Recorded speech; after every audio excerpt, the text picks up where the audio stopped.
24 Februari 2022 kita ketahui merupakan tanggal dimulainya serangan Rusia ke Ukraina. Nah, hal tersebut menjadi perhatian dunia, bahkan beberapa negara menyetujui bahwa serangan tersebut merupakan hal yang dikecam secara kemanusiaan. Nah, pro kontra berkaitan dengan adanya resolusi PBB dan juga diundangnya Rusia pada kegiatan G20 memberikan dampak pula terhadap hubungan Indonesia dengan negara-negara yang berkaitan.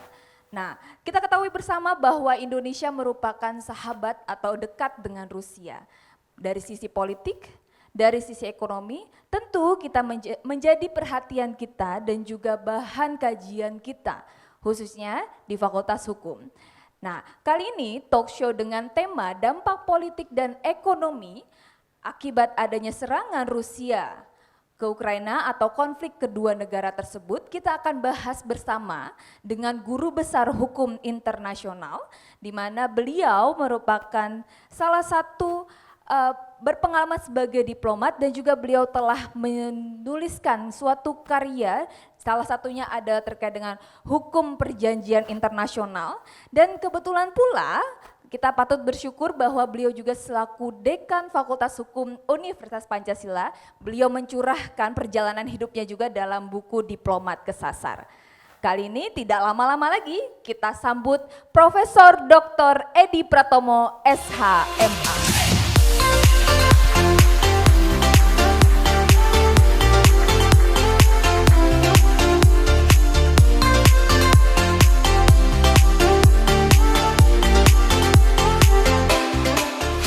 Apa kabar Prof? Alhamdulillah wa syukurillah sehat walafiat. Nah, selalu sehat dan juga kayaknya semakin segar ini. Ya, jogging terus. Alhamdulillah, jiwa muda tetap ya Prof ya? Tetap. Oke, lanjut saja nih Prof. Terima kasih sebelumnya Prof. Kami sampaikan dari UPPM Kreatif mengundang Prof untuk mendiskusikan satu tema yang mungkin ini menjadi perhatian dunia Prof. Dan juga menjadi pertanyaan bagi kita semua. Kira-kira dari adanya konflik antara Ukraina dan Rusia, sejauh mana sih dampak terhadap Indonesia? Khususnya nih kita fokuskan di dampak politik dan ekonomi. Nah tapi sebelum itu Prof, ini kan untuk informasi dan pengetahuan dasar terlebih dahulu. Ada yang berbicara bahwa serangan Rusia ke Ukraina itu adalah suatu agresi. Tapi juga ada yang menyebutkan itu sebagai invasi. Sebetulnya tuh istilah perbedaan agresi dan invasi itu seperti apa ya Prof dari hukum internasional? Terima kasih Cipta yang hari ini menjadi MC dan moderator ya. Saya rasanya kayak di Metro TV ini.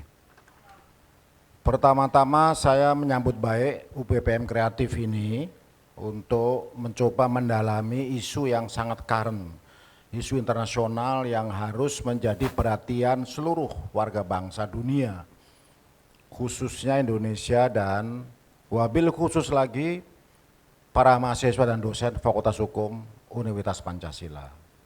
Karena isu ini dibahas di berbagai forum dan menurut saya banyak forum yang misleading yang membahas isu ini. Ya, isu ini sebagaimana di dalam resolusi Majelis Umum, isu ini dikatakan sebagai invasi, ya, bukan agresi. Apa bedanya antara invasi dan agresi? Adik-adik para mahasiswa, para dosen yang belajar hukum internasional atau yang ingin mendalami hukum internasional harus bisa membedakan. Kalau invasi itu adalah satu kegiatan, masuknya satu armed forces dari satu negara yang merdeka ke negara lain, ya, menggunakan pasal 51 Piagam PBB. Ya, apa itu?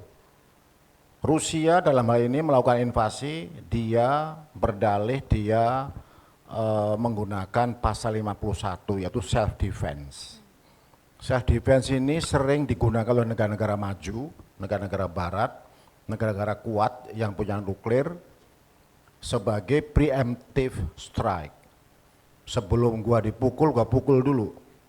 Sebelum saya diserang, karena ada ancaman, apabila ada ancaman, tentang keamanan satu negara, negara itu bisa melakukan invasi on the basis of pasal 51 Piagam PBB. Itu yang dipakai oleh Rusia. Sementara kalau agresi, tidak ada alasan apapun juga, dia merebut wilayah satu negara dengan kekuatan militer, use of force, lebih besar ya. Ini kita belum masuk kategori agresi dan itu dibahas di dalam sidang darurat Emergency Special Session United Nations General Assembly di New York. Para co-sponsor termasuk Indonesia yang menginisiasi resolusi tersebut menggunakan istilah hukum internasional yaitu invasi. Demikian, Cipta. Ada hal yang menarik tadi yang Prof sampaikan bahwa atas dasar self defense dari Rusia berarti ada sebab atau faktor-faktor kenapa Rusia itu menyerang Ukraina, Prof.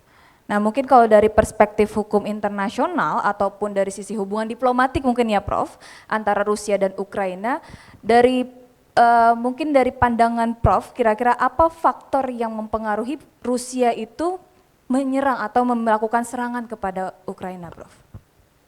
Straightforward respon ya. Rusia dia feels insecure atau insecure di dalam soal keamanan negaranya. Karena Ukraina melakukan langkah-langkah yang dicurigai dapat mengancam perdamaian dunia dan bahkan perdamaian kawasan. Mengapa demikian? Karena Ukraina ini dibujuk rayu oleh negara-negara barat yang dimotori oleh Amerika Serikat. Dan NATO juga berusaha untuk membujuk Ukraina agar dia bisa masuk NATO sejak tahun 2008. Sudah dicurigai, apalagi Rusia mantan USSR yang negaranya pecah semua karena demokratisasi, perestroika pada zaman Gorbachev itu. Rusia tidak ingin ini terjadi lagi,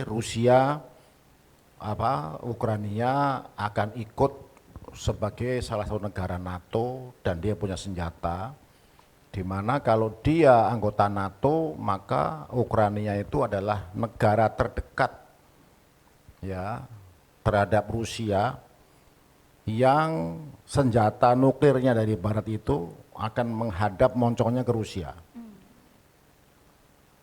Di dalam beberapa medsos Presiden Putin mengatakan bahwa coba Amerika, kalau saya taruh nuklir saya di Kanada dan di Meksiko dan saya arahkan ke negara Anda, bagaimana perasaan Anda?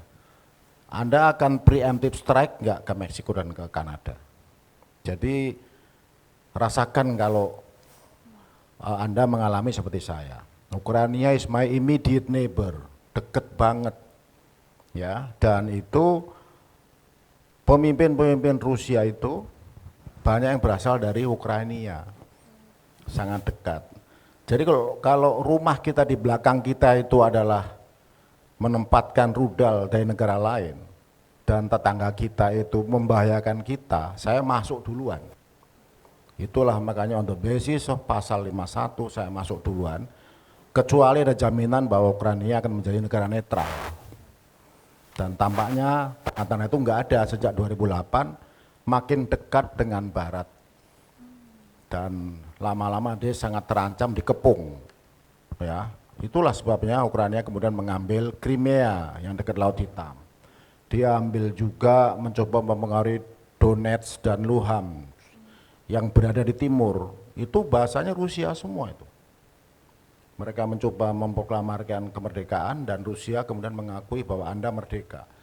Tapi tiga bagian atau tiga wilayah itu tidak diakui sebagai anggota Perserikatan Bangsa-Bangsa. Jadi kekhawatiran dia yang insecure tadi, dia mencoba untuk masuk duluan. Dia yakin bahwa Barat tidak akan melakukan serangan balasan. Tadi ada hal yang disampaikan Prof pula. Ini sebetulnya saya mengutip sedikit nih dari Prof, juga saya belajar juga nih Prof.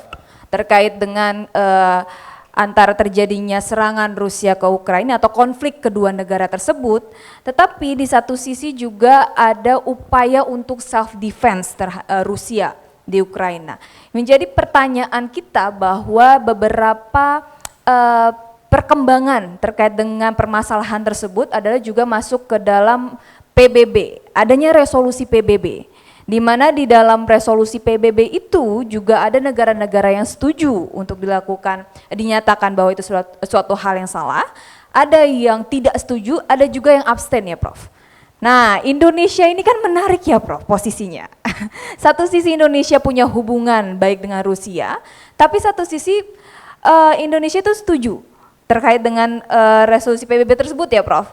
Nah kira-kira dari pandangan Prof tuh posisi Indonesia dan juga mungkin dampak yang akan terjadi ketika resolusi itu mulai atau disepakati itu seperti apa Prof? Ya, jadi Cipta dan para dosen, para mahasiswa yang saya hormati dan saya cintai, dalam melihat kasus ini kita harus lihat peta geopolitik dunia. Ada persaingan besar di dunia ini. Indonesia negara besar, tapi Indonesia kelihatannya tidak merasakan bahwa Indonesia itu negara besar. Kita harus punya peran, kita harus punya sikap yang tegas. Apa sih bebas aktif foreign policy itu apa? Ya kan? Di dunia ini ada Amerika, ada Rusia, dan ada Cina. Mereka itu bertiga anggota Dewan Keamanan PBB yang bisa mengatur dunia ini. Jadi kalau Rusia dalam posisi begini, Cina itu pasti berada di belakang Rusia. India mulai abstain di dalam resolusi itu. Negara besar semua. Indonesia di mana? Ikut Amerika, ikut Rusia atau Cina? Ekonomi kita sangat tergantung pada Cina. Persenjataan kita balance antara ambil dari barat, ambil juga dari timur, dari Rusia. Tapi dalam perdebatan seperti ini, itu ada prinsip dasar, sikap dasar pemerintah Indonesia, yaitu kepentingan nasional, our national interest. Ya kan? Domestic politik kita itu ada reflection of our international politics.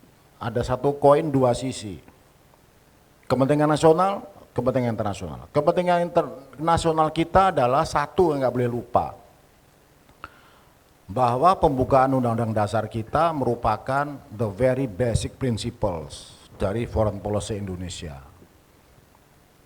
Bahwa kemerdekaan adalah hak segala bangsa. Ya kan? Dan siapapun juga yang against itu, maka penjajahan itu harus dihapuskan di dunia demi berkemanusiaan dan berkeadilan. Kalau ada negara lain menginvasi negara merdeka yang berdaulat dan pemerintahnya itu sah, we are against that actions. Kita against Rusia, Anda besar tapi ini adalah prinsip dasar saya. Prinsipnya saya tidak setuju negara merdeka diinvasi. Tidak diajak bicara, tidak diajak berunding. Sekarang kan era kolaborasi, era perundingan, peaceful means, peaceful settlements, dialog. Kok tiba-tiba Anda masuk, itu melanggar very principles dari Piagam PBB. Pasal 2 ayat 4 coba, yang bawa Piagam PBB baca. Shall refrain from use of force against other sovereignty and territorial integrity of a sovereign state, yaitu Ukraina.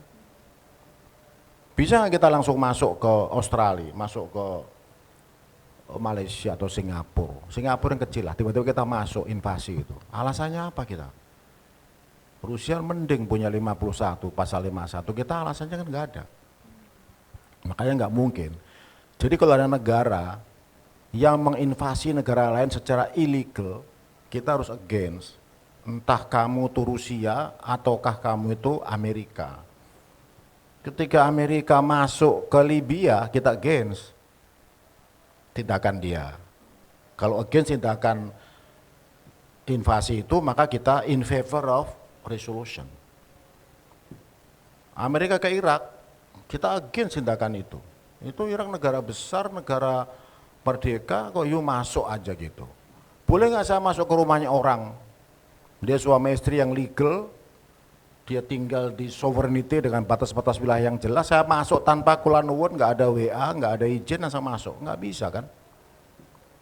Kan ada bertetangga dengan baik, kolaborasi dan tidak saling mencurigai. Amerika ke Suriah, kita juga against. Sekarang Rusia kita against, jadi kita nggak berpihak pada Amerika. Bahwa posisi kita sama mendukung resolusi seperti Amerika, dan Presiden Amerika itu menelpon Indonesia, terima kasih atas posisi Indonesia. Ya itu ya biasa lah. Dalam politik luar negeri kadang-kadang kita diucapkan terima kasih. Bukan berarti saya sama dengan Anda, tuh saya mendukung Anda. Karena prinsip kita penjajahan harus dihapuskan. Itu pembukaan undang-undang dasar. Sampai dengan dalam rangka menciptakan ketertiban dunia, perdamaian abadi. Nah kita menuju ke situ. Karena melanggar prinsip dasar konstitusi kita dan melanggar pasal 2 ayat 4 UN Charter, jadi kita menjadi co-sponsor, bukan hanya mendukung, kita menjadi co-sponsor dan kita ikut membuat the draft resolution, membuat rancangan resolusi dengan 9 negara kita menjadi co-sponsor. Kalau co-sponsor pasti mendukung. Kenapa co-sponsor? Kita termasuk inisiator dalam membuat resolusi tersebut dengan 3 prinsip, yaitu 1, dia harus menghentikan konflik itu.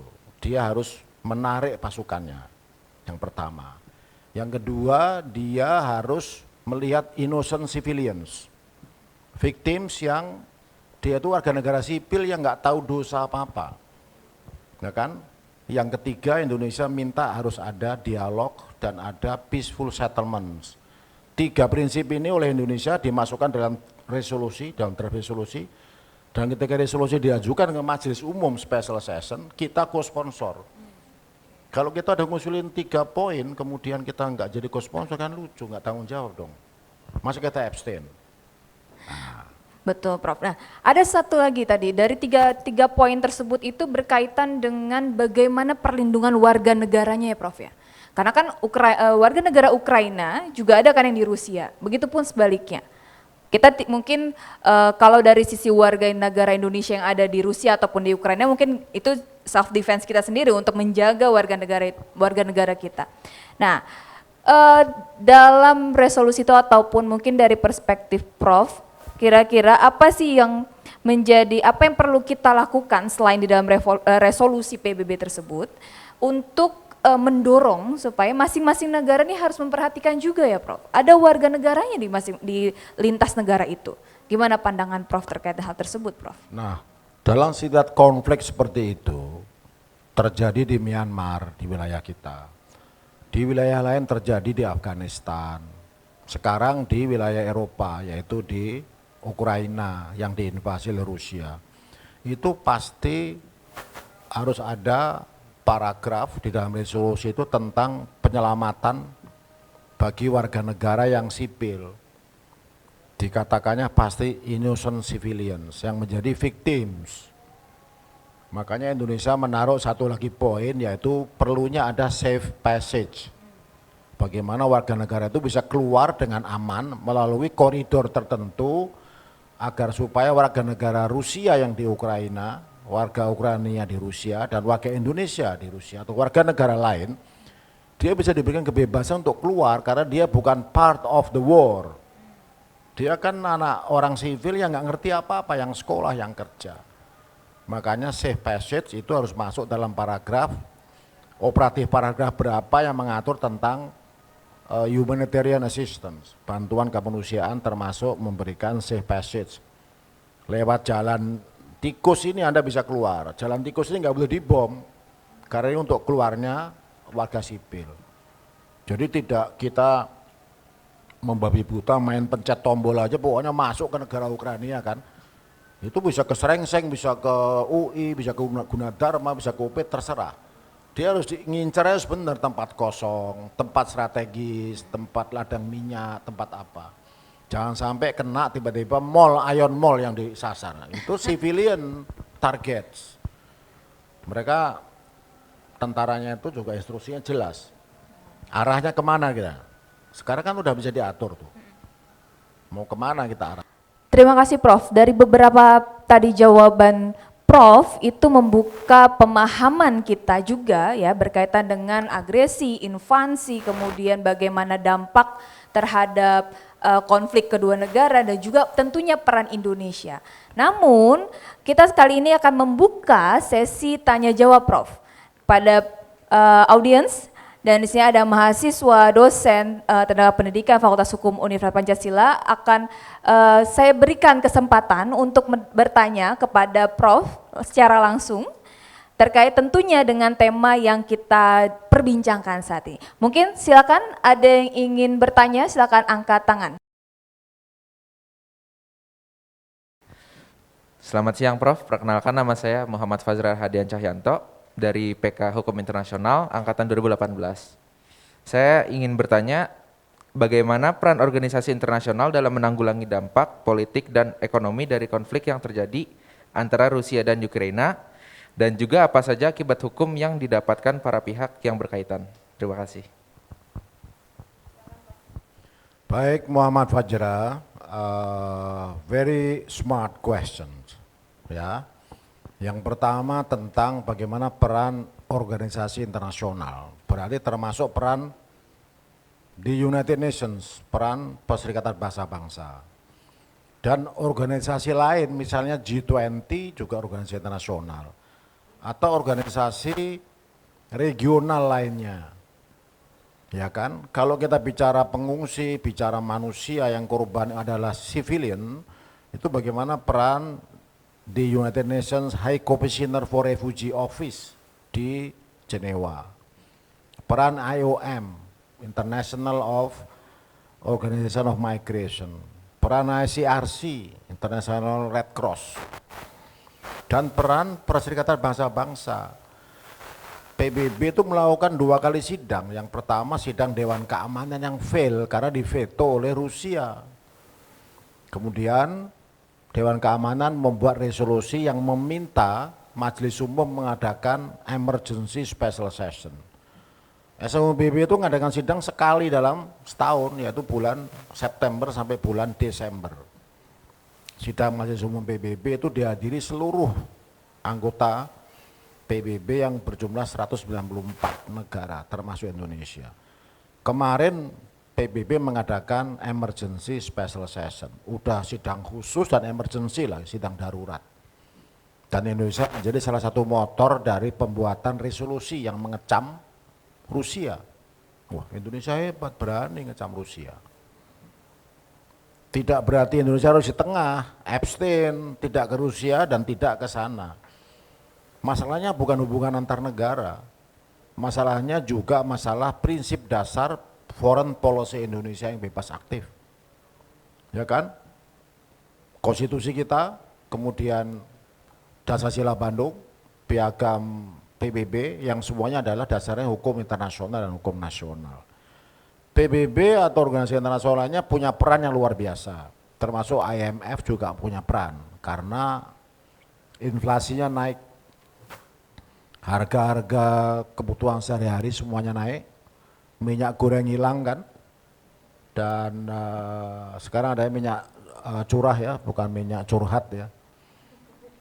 Jadi semua sisi kehidupan manusia itu di dunia belahan manapun juga terpengaruh.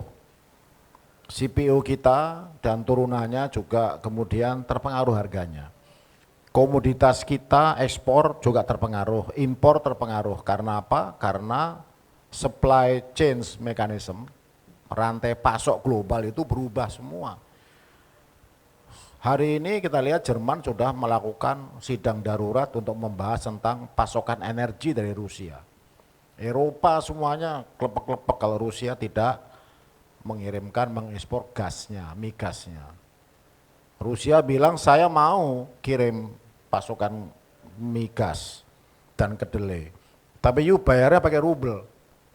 Karena rubel sekarang turun nilainya, dolarnya naik.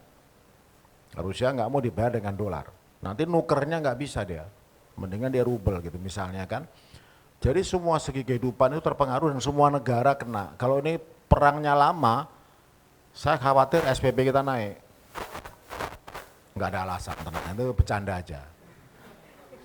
Harga-harga bahan pokok bisa naik, ya kan? Karena semua pasokan itu kalau supply chain-nya itu berubah, kontainer nggak ada, kemudian kapal-kapal lautnya atau pesawatnya kan pasokan energinya terhambat, kan menjadi langka penerbangan, langka pengapalan, langka kontainer.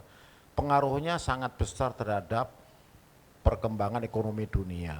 Tantangan buat G20, karena G20 itu fokusnya adalah tentang kerjasama ekonomi, bagaimana merecover situasi yang sekarang sedang buruk. Recover stronger, recover together. Harus bersama-sama. Tapi kan sekarang sudah mulai ada the politics behind the G20, bukan ekonomi lagi. Nah, Rusia dan Amerika dan beberapa negara barat adalah active members of the G20. Indonesia ngundang enggak? Sesuai prosedur dia harus mengundang Indonesia. Soal datang dan tidak is your business, it's not my business. Tapi kita sesuai dengan SOP, setiap anggota yayasan diundang kalau rapat yayasan. Anggota Senat EVA UP diundang semua, meskipun dia bukan dosen UP, dosen UI, dosen universitas lain, UNPAD diundang karena dia member dari Senat Akademik EVA UP. Rusia, Amerika, Senat Akademik dari G20. Harus diundang. Bahwa nanti dia di Bali itu bisa ketemu berdua atau tidak ngomong berdua, itu depend very much on the chairmanship, leadership Indonesia sebagai kepala atau presidensi dari G20. Ada kesempatan kita to play a very crucial role. Ya kan, hari ini tadi pagi di Turki berlangsung perundingan antara Rusia dengan Ukraine yang dimediasi oleh Turki. Turki bisa main seperti itu karena Turki itu wilayah Asia dan sebagian dia wilayahnya di Eropa. Dia di uttermost point dari Asia, tapi di uttermost point juga dari Europe. NATO juga mau jadi anggota EU susah itu si Turki itu. Tapi dia bisa punya peran karena dengan Ukraine dekat, dengan Rusia dekat. Dan sudah ada pertemuan. Rusianya wakil menteri pertahanan dan ini wakil perdana menteri dari Ukraina. Jadi peran semua stakeholders dan very specifically yang kamu sebut tadi, Fajra ya, itu peran organisasi internasional sudah maksimal. Nggak mungkin ada emergency Dewan Keamanan lagi, kecuali kalau akan meletus perang menuju ke perang dunia ketiga, mungkin ada emergency session dari UN Security Council. Karena UN Security Council bisa menerapkan sanksi, sementara SMU PBB yang special session tadi dia hanya recommendatory resolution in nature, rekomendasi moral obligation aja, ya kan, himbauan lah. Jadi tidak sekuat DK, tapi kalau di Dewan Keamanan ada Amerika, ada Rusia, ada Cina. Indonesia nonton aja kan, kita pernah jadi anggota tapi non permanent member. Bagaimana caranya kita jadi anggota Dewan Keamanan? Itu 3 semester lagi ke depan nanti. Thanks. Oke, hal yang menarik dari peran organisasi internasional ya Prof. Bahkan juga tadi disampaikan juga bagaimana dampak politik dan ekonomi. Oke, selanjutnya saya kasih kesempatan lagi ya Prof. Kita kasih kesempatan lagi untuk bertanya. Silakan ada yang ingin bertanya, silakan angkat tangan. Selamat siang Prof, nama saya Arvin Wicaksono. Saya mau tanya Prof, bagaimana posisi Indonesia sebenarnya kalau dilihat dari situasi sekarang yang tadi dikutip oleh Prof itu Indonesia menjadi co-sponsor, juga menjadi host di G20. Ini bagaimana sih Prof pengaruh daripada Ukraina dan Rusia ini, konflik ini terhadap stabilitas region kita di Asia Tenggara Prof? Itu aja Prof, terima kasih Prof. Langsung dijawab ya. Siapa? Wicaksono ya? Arvin Prof. Arvin, you made a very pertinent point tentang peran Indonesia di dalam kasus ini ya. Kalau kita nonton aja kan berarti kita bukan bebas aktif foreign policy. Kasus ini kan sangat membahayakan keamanan dunia dan bagaimana pengaruhnya terhadap ekonomi dan politik dari negara-negara lain, khususnya region kita.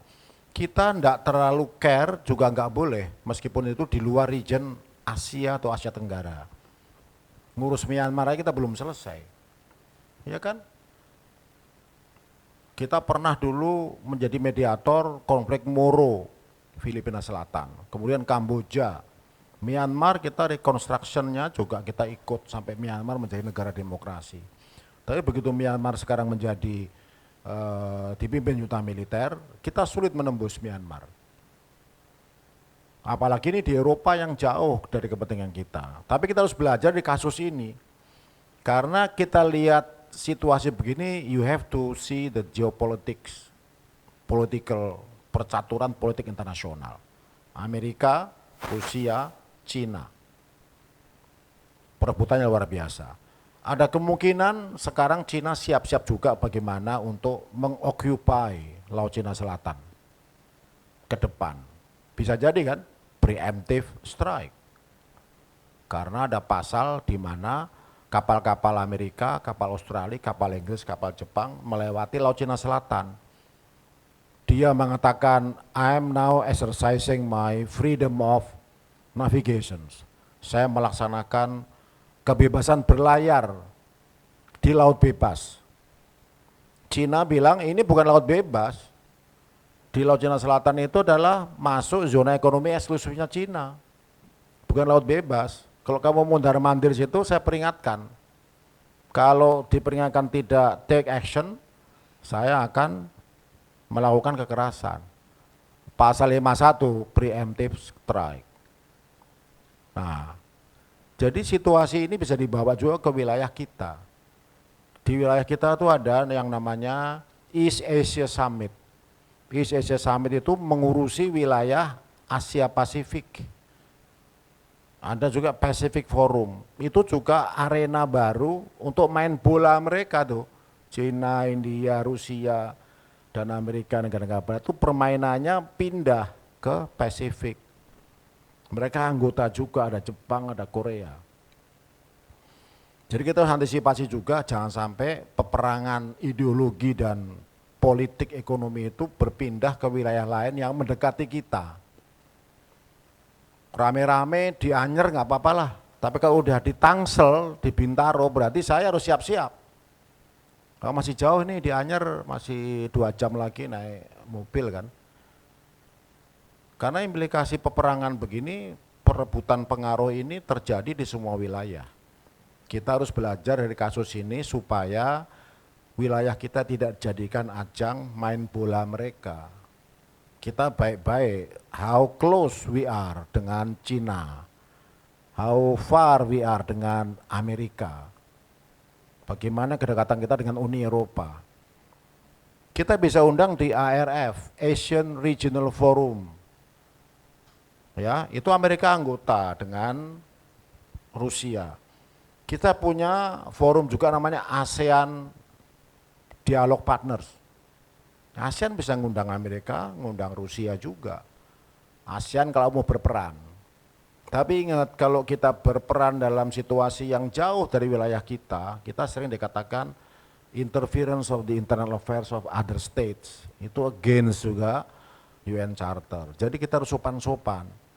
Tapi kalau kita itu presidensi G20, tamunya itu sedang berantem berdua, antara Ruri dengan Cipta berantem, tapi saya dekan dan Anda itu dosen di sini. Ya saya boleh ngomong, Anda berdua saya undang makan, Anda nggak ngomong nggak apa-apa, tapi saya ada di tengah-tengah. Sama ketika kita rebutan Timur-Timur, Indonesia dengan Portugal dulu. Ada tripartite dialog segitiga under the auspices of UN Secretary General. Menlu Alialatas Indonesia, Menlu Barroso itu Portugal, terus Sekjen PBB itu menjadi mediator. Disepakatilah New York Agreement yang memberikan kesempatan kepada rakyat Timur-Timur itu untuk referendum. For those who are going to merdeka, silahkan Anda vote in favor. Those yang tidak mau merdeka, tetap integrasi dengan Indonesia, against. Hasil referendumnya menyatakan bahwa kita mau merdeka lebih banyak. Ya monggo Timur-Timur merdeka, karena itu hasil daripada dialog segitiga. Nah sekarang dialog segitiganya kan Turki, Ukraina, sama Rusia. Hari ini terjadi. Rusia ingin mengurangi pasukannya dan tidak akan ngebom lagi. Kemudian Ukraina berjanji saya akan jadi negara netral, saya tidak akan ikut NATO. Yakinlah bahwa saya tidak ikut NATO, saya happy dengan Anda tetangga saya. Ya Anda ketua RT lah nggak apa-apa, saya nggak akan kemana-mana. Tapi ini kan belum ada kesepakatan. Turkish Declaration of Peace atau apa. Atau Istanbul Peace Process Dialogue, belum ada namanya. Mungkin kita bisa punya berperan nanti pada saat November ya, 15-16 G20 di Bali. Semua presiden top itu akan mendarat di Bali semua. Let's see, kita antisipasi. Dan sekarang para diplomat sedang menyusun satu formula. Formulanya namanya face saving formula. Bagaimana caranya untuk tidak kehilangan muka masing-masing. Cipta sama Arum tetap punya dignity, nggak ngomong selama beberapa hari karena mungkin rebutan mata kuliah. Saya sebagai Sekjen PBB, saya memberikan mediasi, dua-duanya happy, win-win solution. Dalam setiap konflik harus diselesaikan dengan peaceful means, itu mandat daripada Piagam PBB. Kalau enggak pengaruhnya kepada semua negara. Jadi gitu, Mas Alvin. Thank you very much.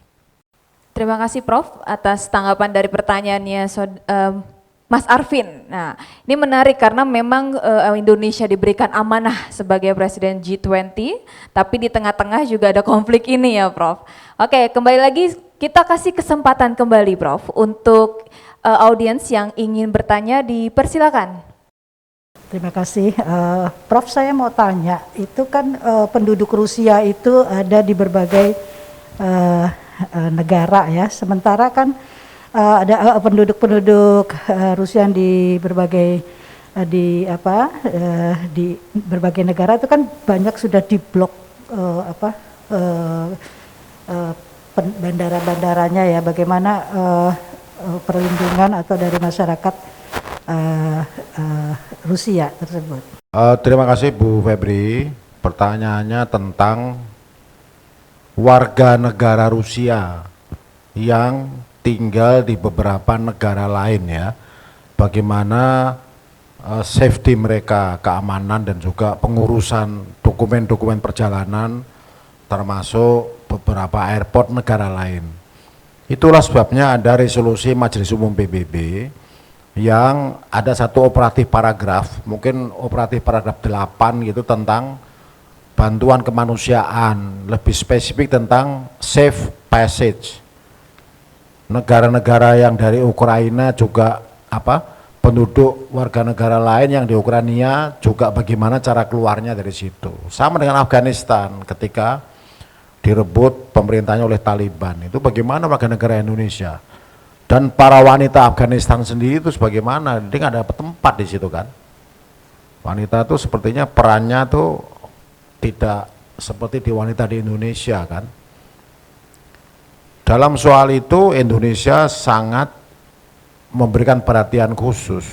Warga negara sipil itu harus tidak punya hambatan di dalam perjalanan, baik menuju atau dari.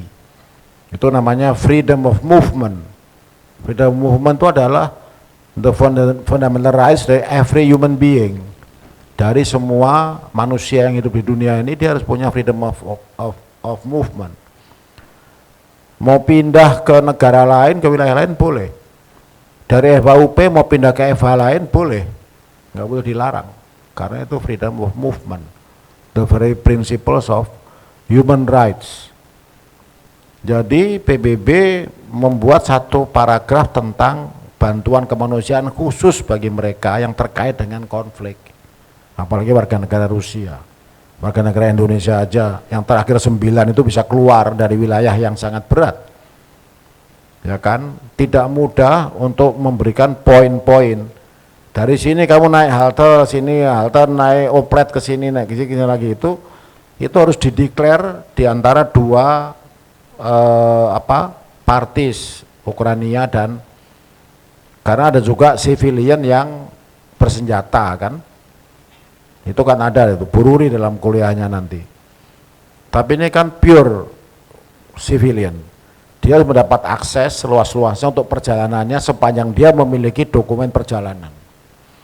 Dan masing-masing kan sekarang negara bersahabat, punya kedutaan Ukraina di Jakarta, punya kedutaan Rusia di Jakarta, kita bergaul juga.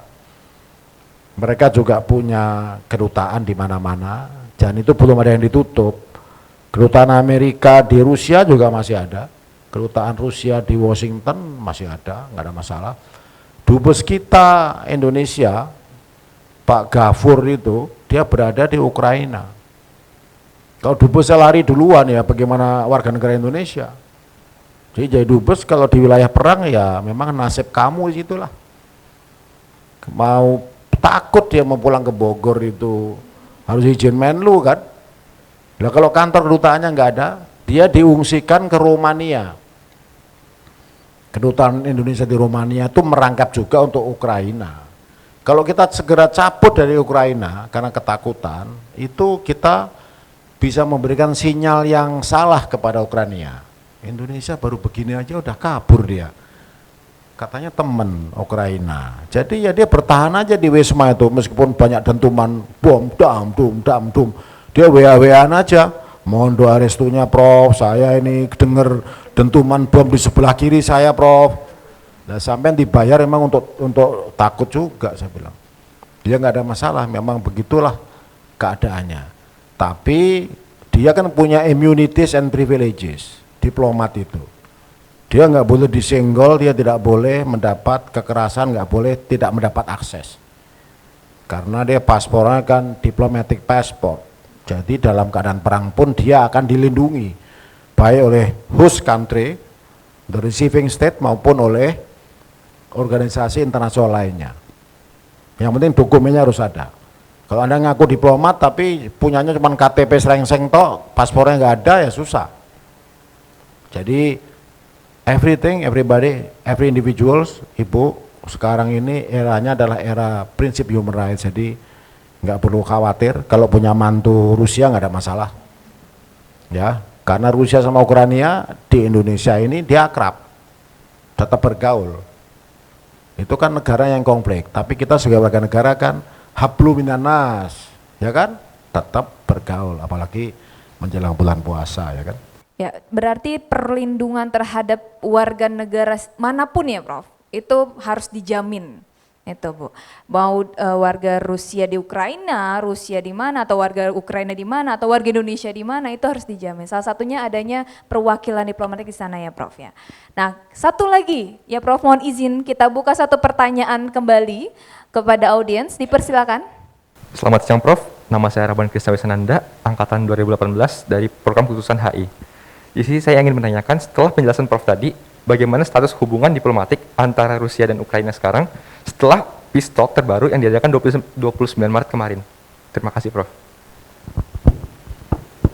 Langsung dijawab. Jadi hubungan diplomatik itu tidak terpengaruh meskipun negaranya perang. Karena justru hubungan diplomatik itu penting dilanjutkan sebagaimana diatur dalam Vienna Conventions on Diplomatic Relations tahun 61 dan tahun 62. Anda baca lagi. Meskipun kita ramenya seperti apa dengan Belanda tentang pengakuan kemerdekaan, tentang Belanda minta maaf dulu melakukan kekejaman ketika menjajah di sini, kita nggak marah. Karena hubungan diplomatik itu diputus, itu akan menghambat semua proses perjalanan menuju perdamaian. Jadi Rusia dia punya kedutaan di Ukraina belum ditutup. Ukraina juga punya kedutaan di Moskow. Karena itu dilindungi oleh hukum internasional. Perwakilan negara asing nggak boleh dibom, nggak boleh ditembak. Dia harus dijaga keamanannya perwakilan itu oleh aparat keamanan setempat. Ya, semua perwakilan asing di Ukraina sekarang itu kan ada staf yang menunggu. Para dubesnya mungkin sudah diungsikan ke Romania dengan seizin host country kan. Tapi mungkin ada pejabat-pejabat baru, diplomat-diplomat baru yang masih muda yang tetap tinggal di situ menjaga supaya kantor tetap jalan, dan kantor itu harus dilindungi, mendapat perlindungan full protection oleh host country. Jadi nggak usah khawatir ketika kita punya persoalan kemudian kita tiba-tiba segera cerai gitu ya. Jangan dulu, pisah tempat tidur dulu, habis itu besok pisah kamar, lusa pisah rumah tapi tetangga sebelah. Kalau kamu langsung sama istrinya berantem, dalam suami istri langsung pulang ke Jawa, satu pulang ke Sumatera, nggak ketemu-ketemu, bagaimana penyelesaian sengketanya? Jadi harus ada mediasi, dan hubungan antar negara itu kan diatur oleh satu konvensi internasional. Siapapun juga yang tidak taat kepada aturan itu akan dikecam oleh negara lain. Anda ingat juga kan baca ketika Duta Besar Ukraina di Jakarta marah-marah sama Presiden Indonesia. Ya kan? Kenapa posisi Indonesia nggak tegas membela Ukraina? Ya kan? Atau kurang keras terhadap Rusia Indonesia ini. Beliau di TikTok atau di Instagram atau di WA ya. Anda marah boleh aja, tapi kan Menlu RI bisa marah. Dubes itu dipanggil oleh Kemlu, dipanggil dan dimarahin oleh Dirjen, ya kan, Pak Dirjen Ngurah Swajaya, mantan Dubes Indonesia di Singapura. Marahin aja tuh Ngurah. Jangan Menlu yang marahin. Menlu jangan bagian-bagian yang susah, itu levelnya Dubes, kasih aja Dirjen. Dipanggil ke Kemlu dan dimarahin. Itu kan ada etika diplomatik, kode etik diplomat internasional ya. Nggak boleh Anda terbuka ngomong begitu. Anda kirim surat aja menyatakan ketidaksukaan pemerintah Ukraina terhadap sikap Indonesia di PBB misalnya, gitu kan bisa. Dengan bahasa diplomatik. Belajar sama itu Mbak Ruri itu. Marah itu bahasanya adalah yang lebih sopan. Kalau diplomat kalau marah itu nggak kelihatan, tetap senyum, kalimatnya rapi, tapi sebenarnya dia marah. Karena marahnya representing satu negara. Kalau pribadi mungkin emosi ya. Tapi kan representing satu negara, negara besar itu kan toleran, moderat, beragama. Jadi diplomat Indonesia harus mencerminkan itu. Jangan mudah marah gitu.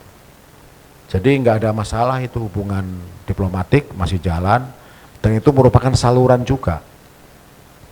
Kedutaan Rusia di Ukraina itu tiap hari, tiap jam, tiap menit laporan ke capitalnya, ke Moskow, apa yang terjadi di wilayah Ukraina. Ya kan? Dan para diplomat Ukraina yang di Moskow itu dilaporan terus, akan ada serangan baru nggak, apa infonya, bagaimana harga-harga di situ dan sebagainya. Jadi itu kan perwakilan negara menjadi salah satu ujung tombak untuk laporan langsung dari lapangan. Kalau ditutup nanti katanya kedutaan ini gini, katanya ini gini. Jadi dalam hubungan diplomatik itu ada aturan mainnya yang ditaati oleh semua orang. Jangan dibayangkan hubungan antar negara itu kayak hubungan kita pribadi, cemberut, marah, ngafe berdua tapi nggak ngomong gitu kan, ngomongnya lewat WA gitu kan. Kan rugi kan, mendingan dari luar dong. Kalau udah datang kenapa nggak langsung. Penyelesaian sengketa secara damai itu merupakan cara yang disarankan oleh hukum internasional, yaitu oleh charter. Dibuat tahun 45 memang supaya negara di dunia ini nggak ada perang dunia ketiga lagi. Udah kapok kita perang itu. Makanya dibuat PBB, dibuat charter, dibuat banyak konvensi tentang HAM supaya terhindar dari peperangan. Mana yang benar? Ya wallahu alam ya, kita nggak pernah tahu. Rusia tadi mengatakan pasal 51, saya masuk, ini gua nggak ngapa-ngapain kok, tiba-tiba gua dikepung, diserang. Nah, kamu nakut-nakutin, kamu ngundang eyang di sebelah, eyang suruh tinggal di tempat kamu, kalau eyangnya di rumah kamu bahaya. Mungkin ke depan kalau Zelensky presiden Ukraina ini tetap nggak mau turun, digoyang begini dia tetap kekeh. Tapi kalau kemudian Barat tidak lagi mendukung Ukraina, maka Ukraina akan mengadakan pemilu baru atau apa, referendum, yang terpilih mungkin presiden yang pro Rusia. Bisa aja kan? Gitu. Begitu, Cipta. Wah, sepertinya banyak hal yang sudah kita dapatkan hari ini dari diskusi kita tentang tema dampak politik dan ekonomi Indonesia terhadap permasalahan atau konflik yang terjadi antara Ukraina dan Rusia. Mungkin bisa saya kutip sedikit ya Prof, karena memang Indonesia ini kan berkomitmen untuk berperan serta dalam mewujudkan perdamaian dunia, tuh, ketertiban dunia. Dan juga berperan serta salah satunya perannya itu diwujudkan dari ikut serta sebagai pendorong terjadi disusunnya revolusi PBB dan juga mengedepankan hak-hak warga negara juga. Tentunya juga ketertiban dunia diusung melalui peran serta Indonesia dan juga tetap dalam track di dalam ketentuan yang sudah diatur. Misalnya salah satunya dari terkait dengan G20 yang tetap mengundang Rusia. Nah, selain itu juga terkait dampak politik, walaupun mungkin tadi ditanyakan oleh Rama, hubungan diplomatik kedua negara itu tetap berjalan ya Prof. Walaupun ada serangan atau konflik seperti yang saat ini kita ketahui. Kalau ekonomi mungkin juga kita sudah ketahui juga ada yang memberikan sanksi secara ekonomi. Nah itu juga akan berkembang dan mungkin dampak ke Indonesia tidak terlalu besar ya Prof. Walaupun kerjasama ekonomi antara Indonesia dengan Rusia dengan Ukraina itu sangat erat ya. Nah, oleh karena itu, karena mungkin kita dibatasi waktu Prof, sehingga hal-hal yang tadi kita diskusikan bersama, kami harap juga dapat memberikan manfaat, khususnya saya pribadi, Michelle, dan rekan-rekan semua kawan-kawan cerdas, kita menggunakan istilah audiens kita adalah kawan-kawan cerdas Prof. Nah, cerdas itu bukan hanya pintar, tetapi juga intelektualnya juga tinggi. Mudah-mudahan ini menjadi satu dorongan generasi FHUP di bawah kepemimpinan Prof juga dapat berkembang dan juga melek isu-isu terkini. Nah, satu pertanyaan terakhir Prof. Saya minta dong harapan Prof kepada mahasiswa, pada generasi muda yang mungkin saat ini menyaksikan UPPM Talk Show hari ini. Silakan Prof. Baik Cipta, Michelle tadi ya, dan anak-anakku para mahasiswa, generasi yang akan datang yang akan memimpin negeri ini, tentu setiap kejadian baik itu nasional maupun internasional itu memiliki makna dalam dinamika kehidupan kita. Kalau kita orang kampus, kita harus tanggap terhadap semua masalah yang sedang terjadi baik di tingkat nasional, di tingkat regional maupun di tingkat internasional. Karena kita tinggal di era globalisasi, di era digital technology. Saya berbicara begini ini bisa langsung dilihat di New York dan di Moskow. Itu karena era teknologi. Indonesia tinggal bersama-sama dengan negara lain dalam satu global village, kampung besar. Ya, apa yang terjadi di sini terjadi juga di mana-mana. Apa yang kita dengar di Moskow didengar juga pada waktu yang sama di Indonesia. Jadi pesan saya dan harapan saya kepada anak-anakku yang masih muda-muda punya harapan ya, bahwa setiap konflik Indonesia itu memiliki peran yang cukup penting. Kadang-kadang karena peran itu sedang dilakukan, Indonesia tidak mendeklar. Kita lihat juru bicara Kementerian Luar Negeri, Menlu RI tidak banyak bicara tentang Rusia dan Ukraina. Yang banyak bicara pasti webinar-webinar pada tingkat akademisi maupun pengamat politik. Karena itu juga dimonitor oleh Ukraina dan Rusia, apa yang menjadi sikap Indonesia ke depan. Khususnya undangan kepada Rusia dan kepada Amerika. Jadi mereka juga sedang menggodok satu formula apabila konflik ini kemudian terbawa ke G20 di Bali.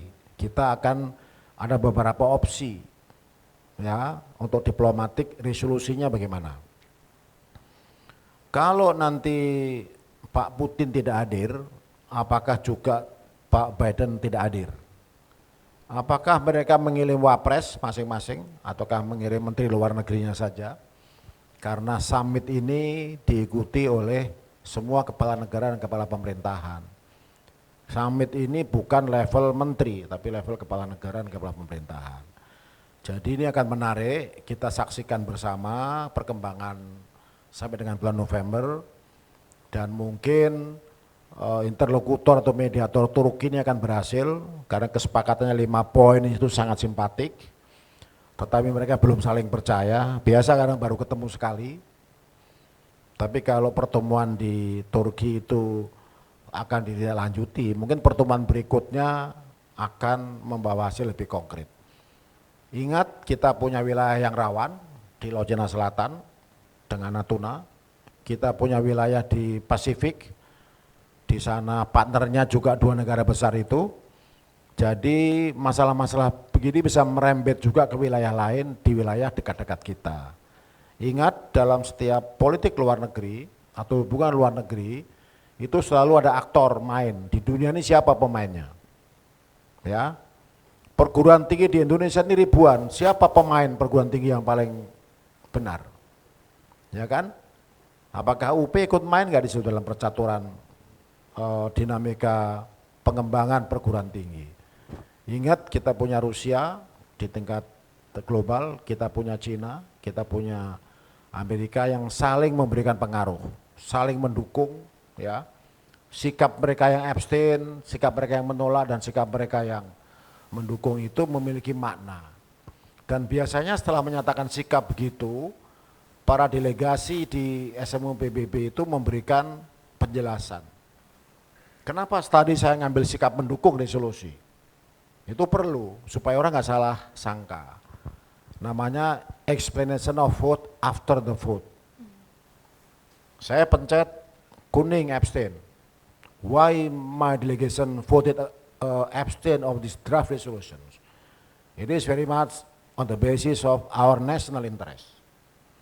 Baru nomor 1 apa 2 3. Jadi orang Amerika Rusia nggak salah, dia pikir GR yang dukung saya gitu. Kebetulan posisi saya sama dengan Anda, tapi saya tidak dukung Anda. Posisi ini karena prinsip dasar pembukaan Undang-Undang Dasar 45. Bahwa Anda menyampaikan terima kasih ya nggak apa-apa. Kami kebetulan sama dengan Amerika di situ. Tapi waktu Amerika invasi Libya, Syria, dan juga invasi ke Irak, kita kan juga mendukung resolusi yang mengecam Amerika. Waktu itu kita sama dengan Rusia. Jadi itulah foreign policy itu kayak gitu. Jadi sekali lagi uppmkreatif.com ini dan semuanya yang hadir adalah para smart student, smart dosen. Mudah-mudahan ini perdana dan akan dilanjutkan dengan topik-topik yang current, yang menarik. Tidak harus HI topiknya, bisa perdata, bisa pidana, bisa HTN, bisa apa saja. Yang penting semuanya dalam kerangka Tridharma Perguruan Tinggi, dan UPPN tetap jaya, maju, dan sudah mirip kayak di Kick and D ini suasananya. Terima kasih atas kesempatan ini, dan saya menjadi aktor ini karena kalian semuanya ya. Latihan menjadi bintang film.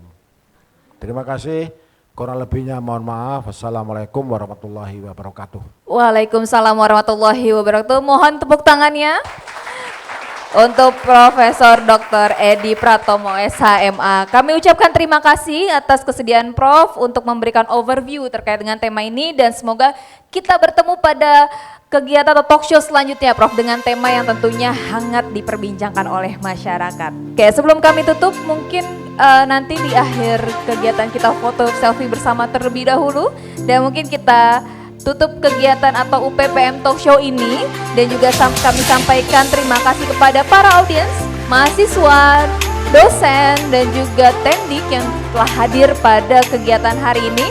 Sampai jumpa di UPPM Talk Show berikutnya. Bye!